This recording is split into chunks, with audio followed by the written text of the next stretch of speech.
The boy looked small against the towering oak doors, his thin shoulders hunched as if bracing against the night itself. The porch light bathed his face in gold, revealing wide brown eyes that carried both fear and determination. His clothes were worn, a faded hoodie, sleeves too short for his arms, and sneakers with frayed laces barely holding together. In his hands he clutched something, pressed tightly to his chest, a stuffed teddy bear, its fur patchy, one button eye missing. It looked like it had been loved too long, carried too far. For a moment the CEO could only stare. His first instinct was suspicion. Why was this boy here? Alone, at night. This was a private estate with gates taller than most houses, guarded by cameras, security, silence. Strangers did not simply wander up to his door, and yet here was a boy standing steady despite the weight of uncertainty in his gaze. "Who are you?" the father demanded, his voice sharper than he intended. The boy swallowed, his fingers tightening around the teddy bear. His lips parted, but the words seemed to stick. Finally, in a voice soft but steady, he asked, "Can I come in?" Behind him, the girl shifted in her wheelchair, her small body leaning forward as far as the straps allowed. She could see the boy through the open door, and something in her face changed. It wasn't pity, it wasn't shock, it was recognition, as if loneliness recognized itself in another. Her father glanced back at her, then returned his gaze to the boy. "Do you know what place this is?" he asked coldly. The boy nodded. "Yes, sir." His voice trembled, but there was no lie in his eyes. I heard it was her birthday. I didn't want her to be alone." The father blinked. He had invited the daughters of senators, the sons of billionaires, the children of board members. None had come, yet this boy, unknown, poor, empty-handed except for a broken teddy bear, stood here asking to be let in. "I don't think," the father began, but his daughter's voice cut across his words. "Daddy, please," she whispered, her hands gripping the arms of her chair so tightly her knuckles turned white. Her eyes locked on the boy, shining with something he hadn't seen all evening. Hope. The father hesitated, torn between instinct and his daughter's plea. He could almost hear the voices of the parents who had declined. "It's too awkward, she won't fit in with the other kids, maybe next year." Their cruelty disguised as politeness. And now here was a boy with nothing, offering more than any of them. The father's jaw clenched. Slowly, reluctantly, he stepped aside. "Fine, but only for a moment." The boy's shoulders sagged with relief. He stepped across the threshold, clutching the teddy bear tighter as if afraid it might be taken from him. The marble floor gleamed under his worn shoes, each step echoing too loudly in the cavernous hall. When he entered the dining room, his eyes widened. The table stretched endlessly, decked with balloons and a cake large enough for 50 guests. Yet only one girl sat at the head, fragile in her wheelchair, ribbons in her hair. Their eyes met, hers pale blue, his dark brown, and something passed between them. A silence, yes, but not the heavy kind that had filled the room before. This was a silence of recognition, of two souls who knew what it felt like to be unseen. He held out the teddy bear. "It's for you," he said simply. Her breath caught. She reached out with trembling fingers, brushing the soft, worn fabric. It wasn't new. It wasn't shiny. But it was hers now, given freely, without pity. Tears filled her eyes as she hugged it against her chest. "Thank you," she whispered. And then, for the first time that evening, she smiled. Her father watched, stunned. All the wealth he had could not buy this, where a genuine moment of connection. The boy had broken through walls of silence that power could not, but still doubts gnawed at him. Who was this child? Where had he come from? Why was he here? His instincts, honed by years of navigating betrayal and ambition, warned him not to trust too quickly. "Where are your parents?" he asked sharply. The boy's smile faltered. His gaze dropped to the floor. I don't have any. Not anymore." The girl clutched the teddy bear tighter, her eyes wide with sympathy. The father's chest tightened. He wanted to press further, demand answers, but his daughter was already leaning forward, speaking gently. "You can sit with me," she said. Her voice was soft but certain, carrying more authority than he had ever heard from her. The boy looked at her, then at the father, waiting. The CEO exhaled slowly. Against every instinct, he nodded. "All right, sit." The boy slid into the chair beside her, the grandeur of the table making him look smaller still. She pushed the cake closer, her smile lingering as though afraid it might vanish. Together, they stared at the flickering candles. "Make a wish," the boy said. Her hands trembled, the teddy bear pressed to her chest. She leaned closer to the candles, her lips parting. And then, the father caught something, a whisper. The boy's voice low, almost too quiet to hear. Words meant for no one else, but he heard them and his blood ran cold. The candles flickered against the silence, tiny flames dancing in defiance of the emptiness that surrounded them. Balloons sagged at the corners of the grand dining hall, their strings brushing the polished marble floor. A cake sat untouched. In the center of the long table, pink frosting, carefully piped roses, her name written in elegant cursive. But there were no voices, no laughter, no children's feet stomping across the tiles. Only the hollow echo of quiet that made the room feel more like a mausoleum than a place of celebration. She sat there, small and fragile, strapped into the black leather of her wheelchair. Her legs, thin and unmoving, rested on the metal footrests. Her hands curled slightly in her lap, trembling not from movement but from the weight of stillness. Her wide blue eyes lingered on the cake. 10 candles, 10 years, 10 moments she should have been surrounded by friends. But not a single guest had come. The girl swallowed hard, blinking back tears she had promised her father she wouldn't cry. She had chosen her best dress for tonight, a pale lavender gown that shimmered under the chandelier. Her hair had been brushed and braided, ribbons tied with care. She wanted so badly to be normal, to be seen, but each minute that ticked by only deepened the cruel truth. No one wanted to come to the birthday party of a paralyzed girl. The sound of her father's footsteps was the only proof she wasn't completely forgotten. His tall figure appeared in the doorway, his face sharp with a mixture of anger and sorrow. He was a man used to commanding rooms filled with hundreds. Investors, board members, politicians. He was the CEO of a company whose name flashed across skyscrapers and screens. A man who could buy anything. Anything except the one thing that mattered tonight. Friendship for his daughter.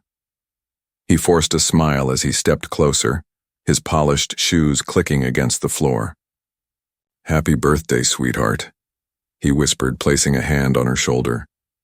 She looked up at him, the corners of her lips trying to lift but failing. "Did they forget?"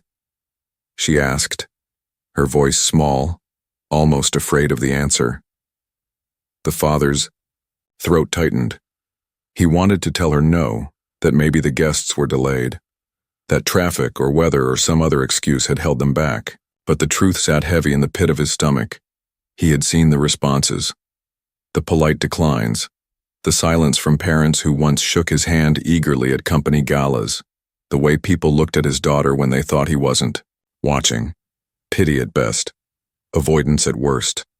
He crouched beside her, smoothing the ribbon in her hair. "Of course not, Angel," he lied. "Maybe they're just late." But even as he said it, the clock ticked past another minute, and the silence thickened like fog. His jaw clenched. He could build empires, bend markets, crush competitors. Yet he couldn't convince the world to love his daughter. The injustice of it burned inside him, sharper than any corporate betrayal he had ever faced. The girl stared at the cake again. She whispered something he barely caught. "Maybe I should blow out the candles myself." Her words pierced him. He reached for the box of matches, striking one with a sharp hiss. The tiny flame touched each candle, setting them aglow, a fragile army of light against the darkness of her loneliness. She watched them carefully, lips trembling, as though trying to gather the courage to make a wish. And then, a sound. Not the crackle of flame, Not the shifting of balloons, not the ticking of the clock, but something else. A knock. Soft, hesitant, but real. It echoed through the hall, startling both father and daughter. They froze. The girl's eyes widened. "Daddy, is someone here?" The father straightened, his heart thudding.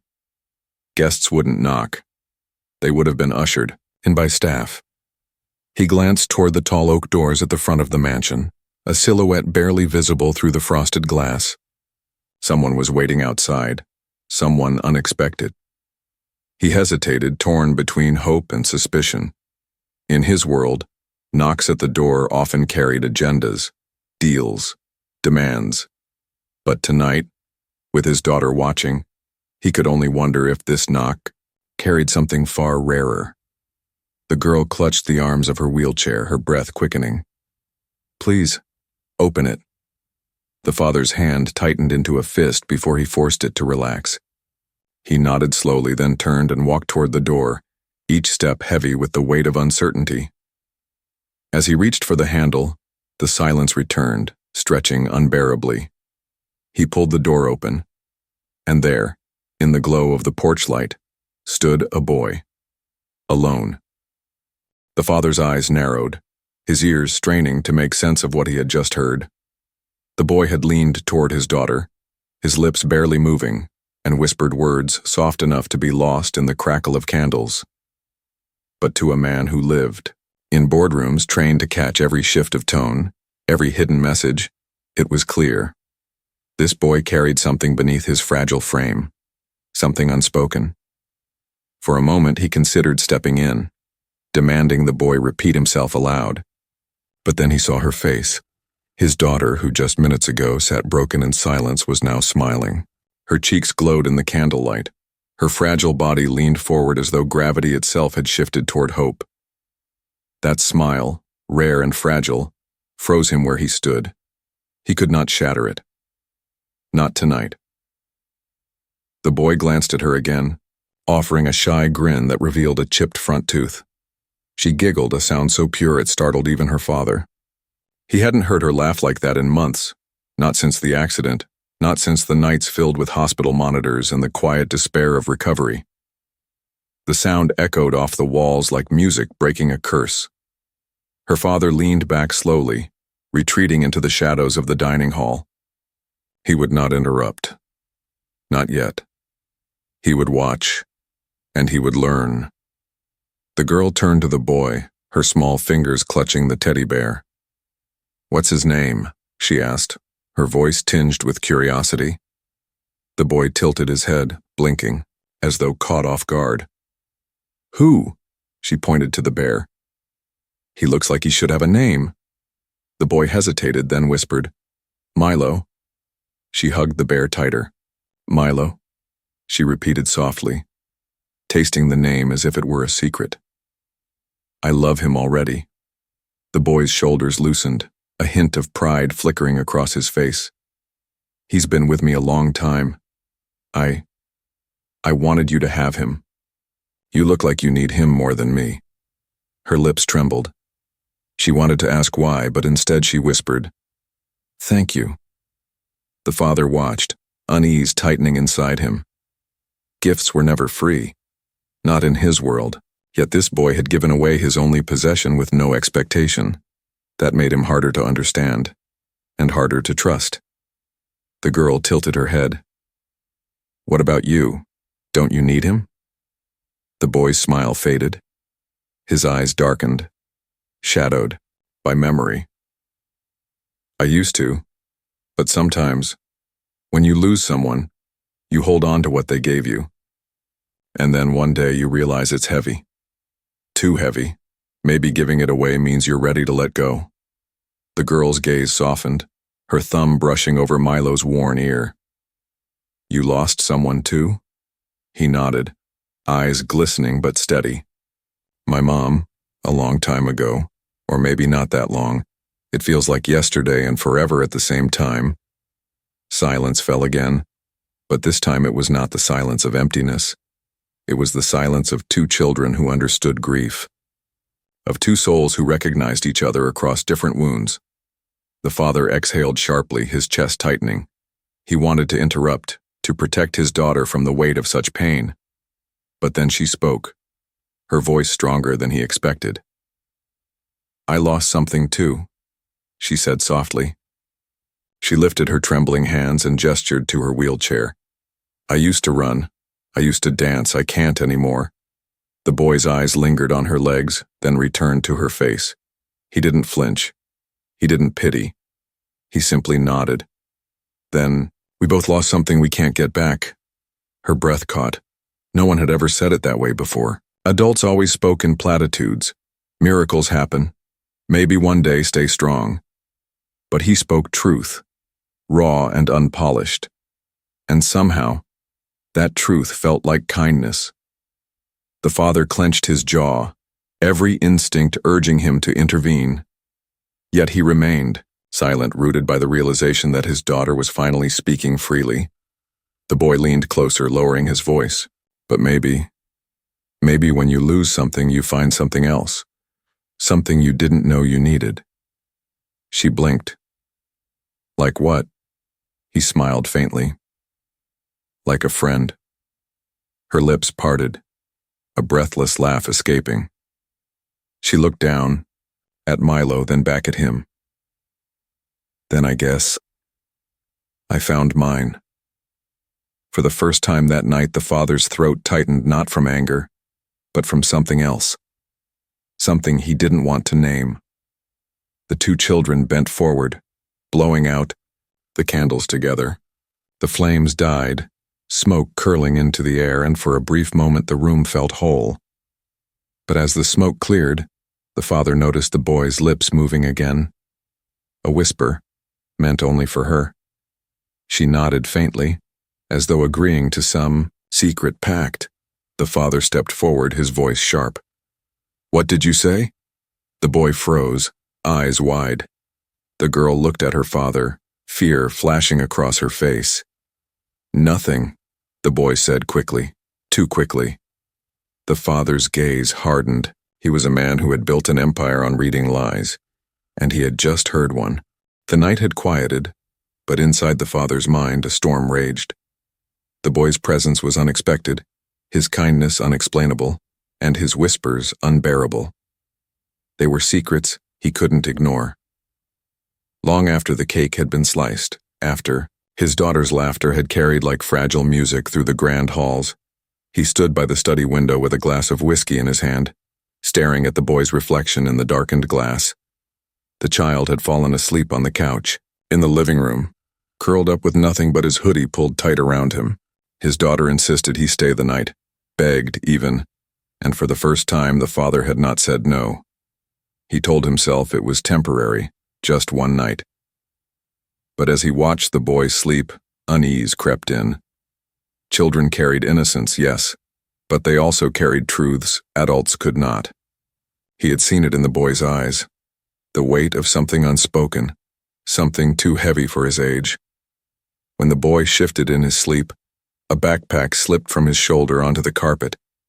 It was small, faded, and fraying at the edges, as though it had lived many lives. The father's gaze fixed on it. Curiosity, no, suspicion, gnawed at him until he set down his glass, crossed the room, and picked it up. He hesitated. He knew the rules. This was a child, not an enemy. Yet he had built his life by breaking rules others clung to. Slowly, carefully, he unzipped it. Inside was not much. A half-empty water bottle, a crumpled snack wrapper, a pair of socks. But then, his fingers brushed against something thick, a notebook, bound in blue with frayed corners. A diary. His breath stilled. He pulled it out, turning it over in his hands. The cover was scratched with faint doodles, stars, initials, and one word scrawled so many times it had pressed through the paper: home. Against his better judgment, he opened it. The handwriting was messy, uneven, sometimes smudged by what looked like tears. Page after page was filled with fragments, memories of his mother, nights spent in shelters, days skipped at school. And in the middle of it, darker words. Words of escape, of endings. No one sees me. Maybe I should just disappear. Maybe if I stop walking, stop breathing, stop being, the world will finally be quiet. The father's throat tightened. He had read corporate betrayals, legal threats, financial ruin scrawled across documents in his life. But nothing cut like this. The words of a child who had already given up on the world. Further in, another entry caught his eye. August 12th. I'll run. I'll leave before anyone can stop me. The streets are better than this silence. At least out there you can disappear, and no one cares. August 12th. Today.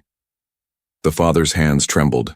He looked over at the boy, still curled on the couch, his chest rising and falling in the rhythm of exhausted sleep.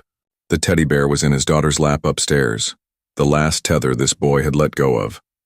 Closing the diary, he felt the weight of two truths crashing together. His daughter, clinging to the boy as if he were her lifeline, and the boy himself, planning to vanish into a world that had already tried to erase him.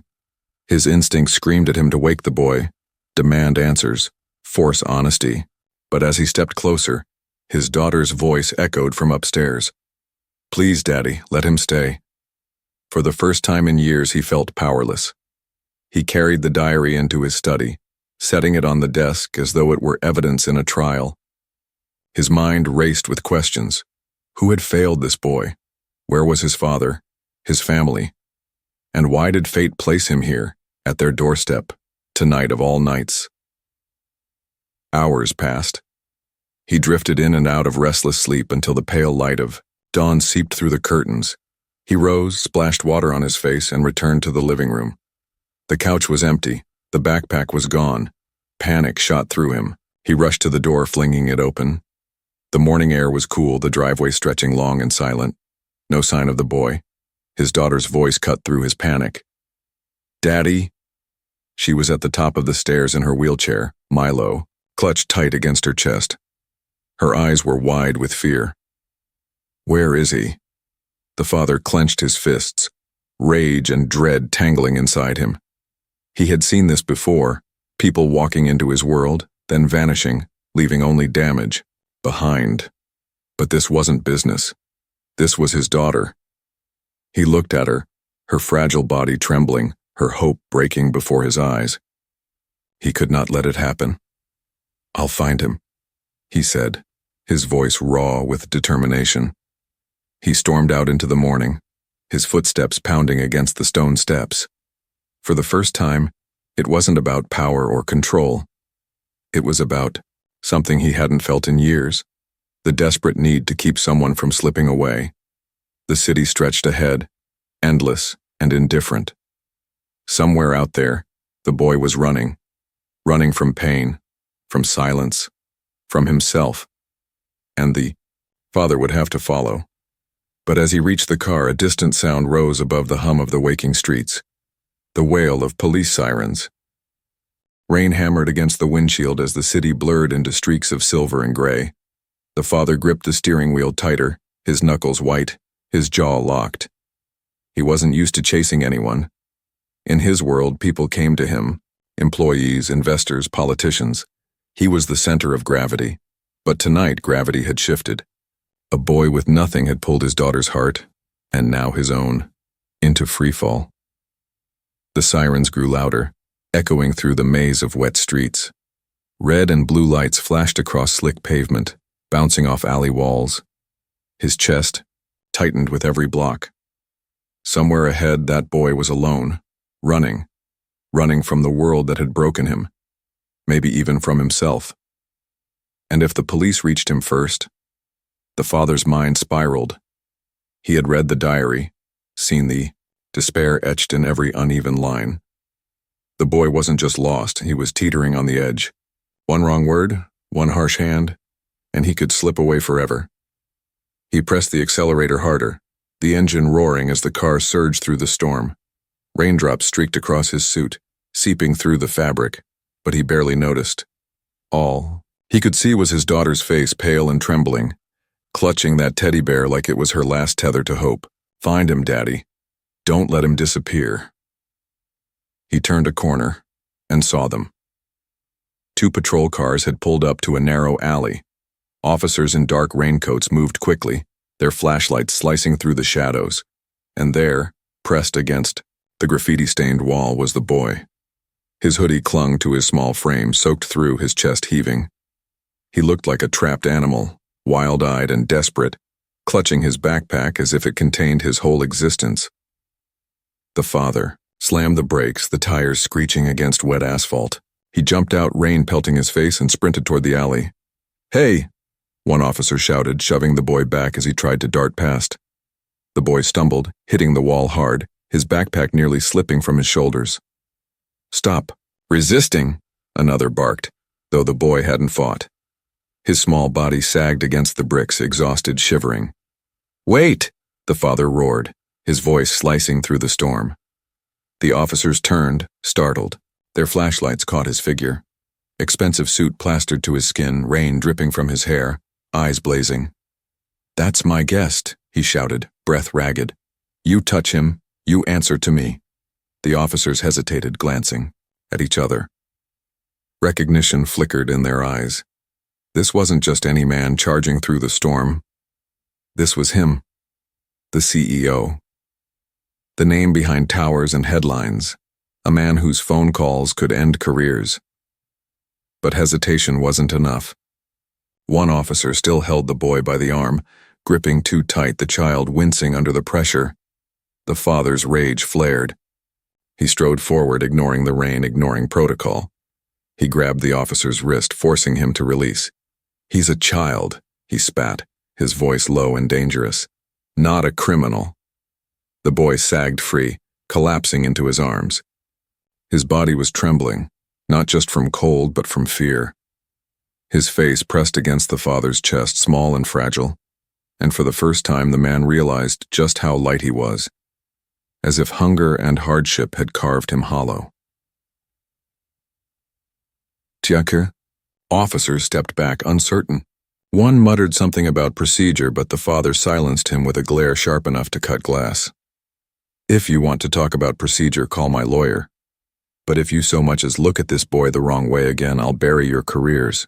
So deep no one will remember your names." The alley fell silent except for the rain. The officers retreated slowly, muttering into radios, but careful not to meet his eyes. The father knelt, pulling the boy upright, brushing wet hair from his forehead. "Why did you run?" he demanded, his voice softer now, but still trembling with urgency. The boy's lips parted, but no words came. His chest heaved, his breath ragged. He looked at the man, eyes wide with something more than fear. It was despair, resignation. "You shouldn't have followed me," he whispered finally, voice hoarse. "I don't belong in your world." The words pierced him deeper than any boardroom betrayal ever had. He wanted to argue, to shout that he was wrong, that belonging wasn't about wealth or walls. But the boy was slipping, his legs trembling, his body sagging in exhaustion. The father hooked an arm under his shoulders, lifting him with surprising ease. The boy weighed almost nothing. He carried him out of the alley, past the flashing lights, past the whispers of officers too afraid to intervene. The rain poured harder, soaking them both, but he didn't slow. His car loomed ahead, headlights glowing like beacons through the storm. He pulled open the back door and laid the boy inside, covering him with his own jacket. The child curled, instinctively, clutching the fabric close as though it were the first warmth he had known in days. The father climbed into the driver's seat, his chest heaving, his pulse racing. He glanced back, watching the boy's eyelids flutter, his breath shallow, and in that moment terror struck him. Not the kind born from markets or hostile takeovers, but the primal fear of losing someone fragile, someone already broken. He turned the key, the engine growling to life. "Hold on," he whispered, though he wasn't sure if the boy could hear him. "Just hold on." The rain blurred the windshield again as he pulled into the street. He drove fast, cutting through the storm, past the officers, past the world that had failed this child. But as the city lights flickered across the boy's pale face, his eyes rolled back, his chest shuddering. "Stay with me," the father shouted, panic clawing his throat. The boy's small hand slipped from the jacket, limp, and then silence. The hospital's fluorescent lights buzzed faintly, cold and sterile, cutting into the storm of panic that still roared inside the father's chest. He sat hunched in a hard plastic chair, rain dripping from his hair onto the tiled floor. His suit clung to him, wrinkled and damp, but he didn't care. His eyes never left the emergency room doors, the place where the boy had been wheeled in minutes ago, limp, pale, barely breathing. He had carried him through those sliding glass doors himself, shouting for doctors, his voice breaking with a desperation he hadn't felt since the night of his daughter's accident. They had taken the boy from his arms and rushed him down the hallway. Now, silence. The kind of silence that could crush a man more completely than any enemy. He buried his face in his hands, his chest heaving. He thought of his daughter at home, clutching Milo the teddy bear, waiting with wide eyes for her new friend to return. Bring him back, Daddy. The memory tore at him. For once, his wealth and power meant nothing. He could not buy breath. He could not purchase time. He could only wait. The doors creaked open. 2 officers walked in, rain still slicking their uniforms. Their eyes searched the room until they landed on him. One cleared his throat. "Sir, we need to ask you some questions. About the boy." The father's head snapped up, fury blazing. "Not now." "It's procedure," the officer pressed. "We need to know where he came from, why he was what?" The father cut in, his voice low, dangerous. He rose slowly from the chair, his frame towering, shadows clinging to him beneath the harsh lights. Why he was homeless, why he was running, why no one cared enough to see him until tonight. The officers shifted uneasily. "Sir, with respect." "No," he growled, stepping closer. "Respect is what you denied him when you cornered him in that alley. Respect is what you stripped from him when you treated him like a criminal instead of a child. He doesn't need your questions. He needs your humanity." The room froze under the weight of his words. A nurse passing by paused, watching him with startled eyes. Even the officer faltered, his hand dropping from the notepad at his belt. The father's voice rose sharp enough to cut through the sterile air. "Do you know who I am?" Of course they did. Everyone did. But this time his name wasn't a shield for himself. It was a weapon he would wield for someone else. "I have the power to ruin your careers," he continued, his tone like steel. "But I also have the power to make sure this boy is never forgotten again, and I will use everything I have to protect him. Do you understand?" The younger officer swallowed hard, nodding.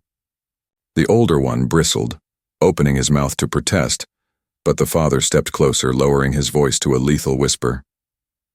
"If you want to test me, go ahead. But know this, you will lose. Because for once, this fight isn't about money. It's about a boy who matters more than your paperwork ever will." The officer closed his mouth, silence heavy between them. The father turned back toward the emergency room doors, his chest heaving. He sank into the chair again, running a hand over his face. He felt like he was standing at the edge of something vast, not a deal, not an empire, but something rawer, deeper. For the first time in years, he wasn't fighting for profit. He was fighting for someone else's right to exist. The doors burst open. A doctor hurried out, stripping gloves from his hands. His expression was grave, his eyes tired. "Are you the one who brought him in?" the doctor asked. "Yes," the father said, leaping to his feet. "How is he?" The doctor hesitated, his silence stretching like a blade. "He's stable for now, but malnourished, exhausted. He hasn't had proper care in a long time if you hadn't gotten him here when you did." He trailed off, shaking his head. Relief washed through the father so violently his knees nearly buckled. Stable, not gone. "Still here. Can I see him?" he asked. The doctor nodded slowly, only for a moment. He pushed through the doors, his heart hammering. The sterile smell of antiseptic filled his nose, sharp and clean, but his eyes were fixed on the small figure in the bed. The boy lay pale against the white sheets, an IV in his arm, monitors beeping softly around him. His hoodie had been peeled away, revealing a chest far too thin, ribs visible against skin. The father approached slowly, pulling a chair close. He sat, elbows on his knees, staring at the boy's face. He looked younger like this. Fragile. Almost. Translucent in the harsh hospital light. "You scared me," the father whispered, his voice rough. "Do you understand that? You scared her too. She needs you. You can't leave her. Not after what you gave her tonight." The boy's eyelids fluttered weakly, a small sound escaping his lips. The father leaned closer, straining to hear. Why did you care?" the boy whispered, voice ragged.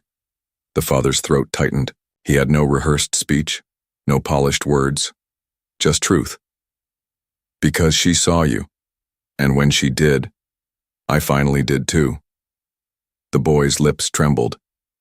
He wanted to respond, but his strength faltered. His eyes closed again, his breathing steady, but shallow. The father sat back, his chest heaving, his hand running through his damp hair. For once, he wasn't thinking of the markets or the boardroom or his empire. He was thinking of this boy, this fragile stranger who had walked into his home and given his daughter the gift of laughter. But as he sat there, something gnawed at him. The whispers. The secrets. This boy hadn't just stumbled into their world. He carried shadows deeper than he had revealed. The father glanced at the backpack resting by the bed. He had returned it from the car, untouched after the diary. He knew answers were inside. Answers he wasn't ready for. The boy stirred, suddenly his eyes snapping open, fear flashing across his face. His hand shot toward the backpack, clutching it to his chest. "No," he cried out, voice breaking. "Don't let them take it, please."